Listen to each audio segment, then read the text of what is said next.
Assalamualaikum warahmatullahi wabarakatuh.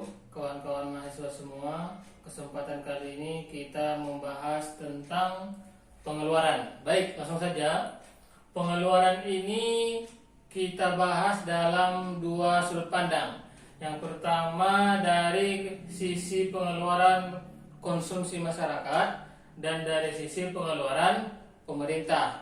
Baik, pada dasarnya pengeluaran ini berasal dari pendapatan. Apakah ini kita mengacunya terhadap individu?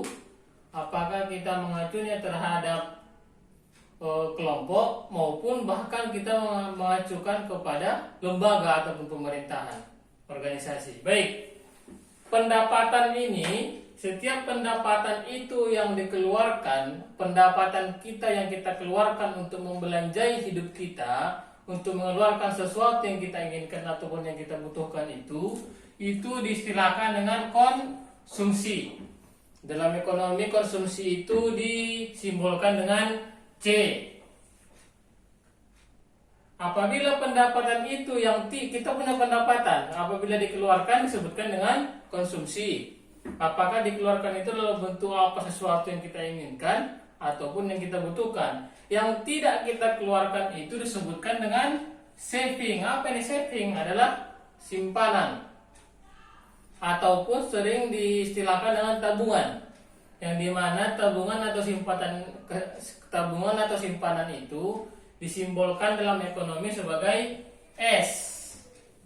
Ya, ini bisa dikategorikan secara individu. Apabila secara agregat, apa itu agregat? Agregate. Apabila pembahasannya secara agregat ataupun secara keseluruhan, maka konsumsi ini bisa dikategorikan sebagai konsumsi masyarakat. Kalau pengeluaran semua orang dalam suatu negara, kalau pengeluaran kita semuanya dicatat sebagai konsumsi masyarakat, berarti konsumsi semua masyarakatnya, semua orang yang ada dalam suatu negara itu. Apabila simpanan seluruh masyarakat, tabungan seluruh masyarakat disebutkan dengan saving masyarakat atau tabungan semuanya orang secara agregat.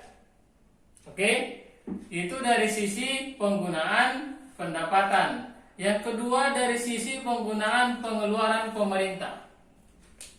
Dari mana kita tahu pengeluaran pemerintah itu apa saja dan kemana perginya duit dan berapa nominalnya? Itu secara resmi dicatat di APBN.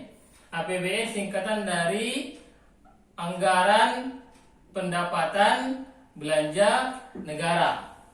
Jadi apapun pengeluaran pemerintah itu sekecil apapun harus dicatat. Di mana dicatat? Di APBN. Kalau tidak dicatat nanti bakal repot pertanggungjawabannya atau malah datanglah tuduhan korupsi karena bukan dana pribadi yang kita gunakan. Kalau kita menggunakan dana pemerintah, dana negara, semuanya mesti dicatat di APBN. Kalau skalanya untuk regional berarti APBD, Anggaran Pendapatan Belanja Daerah. Oke, itulah pengeluaran dari sisi perorangan, dari sisi semua orang secara agregat yang diacukan kepada masyarakat. Dan begitu juga pengeluaran pemerintah secara lembaga maupun organisasi. Oke, pengeluaran pemerintah ini karena kan ekonomi makro kan kebijakan fiskal, kebijakan pemerintah. Kalau pengeluaran pemerintah itu bisa dilihat dari dua sudut pandang. Yang pertama dari sisi mikro dan yang kedua dari sisi makro. Dari sisi mikronya itu dilihat dari acuannya terhadap demand dan supply. Demand adalah permintaan atau barang yang diminta, supply adalah penawaran atau barang yang ditawarkan.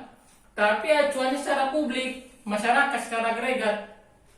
Maksudnya bagaimana? Kita contohkan. Apabila pemerintah membuat pengeluaran, misalkan membuat pelabuhan, membuat jalan tol, membuat bandara misalkan, ada dua yang tidak bisa dihiraukan, ada dua sesuatu yang tidak bisa dilepaskan, yaitu demand dan supply. Contohnya, kalau membuat pelabuhan, jalan tol ataupun bandara itu pasti ada unsur-unsur yang diminta dari sisi publiknya. Apa itu? Dari pabrik semennya, dari kontraktornya, kan begitu, dari desainer fisiknya, semennya, besinya, segala macam. Segala sesuatu yang dilakukan secara permintaan maupun secara penawaran, yang dimana nanti hasilnya tidak dinikmati oleh publik, maka itu dikategorikan pengeluaran pemerintah secara mikro. Apabila pengeluaran pemerintah secara makro, itu disimbolkan Y sama dengan C tambah I tambah G. Y ini adalah pengeluaran pemerintah. Ya, C adalah konsumsi sama seperti yang tadi, I adalah investasi, dan G adalah pengeluaran pemerintah. Apabila dicakupan pengeluaran secara internasional, ditambahkan X kurang M. X adalah impor dan M adalah X adalah ekspor dan M adalah impor. Oke kawan-kawan, inilah sekilas pembahasan ringkasnya dengan menggunakan bahasa sehari-hari sebagai tambahan pembahasan yang ada di buku pegangan kita. Untuk lengkapnya silakan dibaca buku pegangan kita. Kalau apabila ada bahasa-bahasa yang terlalu resmi, terlalu baku, maka lihatlah pembahasan-pembahasan video YouTube saya untuk mengetahui bagaimana kira-kira bahasa sehari-harinya. Oke, saya cukupkan. Sekian. Assalamualaikum warahmatullahi wabarakatuh.